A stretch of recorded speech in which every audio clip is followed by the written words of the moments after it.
So in the first few verses of Matthew chapter 6, the Bible describes these acts of righteousness or charitable deeds that we're doing. And it starts off with what not to do first. It says, don't show yourself to be noticed by people. Don't parade things or trumpet things loudly in the marketplace so that people take notice of what you're doing.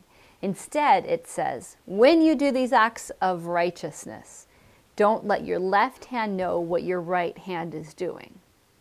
Flash forward to some recent research that was just completed. I don't know about you, but I've always heard this thing that it takes 21 days to form a habit.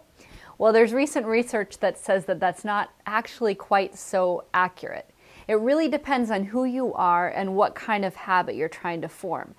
The habits that, when they were testing people and doing these interviews, habits took anywhere from 18 days to 254 days to form, depending on the challenge factor of the habit. So say if you were trying to drink water every day, it would be easier for most people than trying to do 50 sit-ups every day.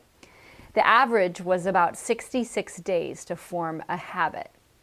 There actually was a point for most people when they came to this spot where they described doing this thing as not taking any thought, like it happened automatically, like they didn't even have to think about it anymore. Going back to Matthew chapter 6, I really think this is what Matthew is talking about here when he says don't let your left hand know what your right hand is doing. I mean, it sounds a little absurd. I mean, hands don't really know anyway. So how can one hand know more than the other hand? But he's saying you don't even think about it anymore. This giving, these acts of righteousness, these acts of charity are such a habit for you, something that you do so automatically that your hands don't even know what they're doing anymore because it's so a part of you. It's such a part of your routine.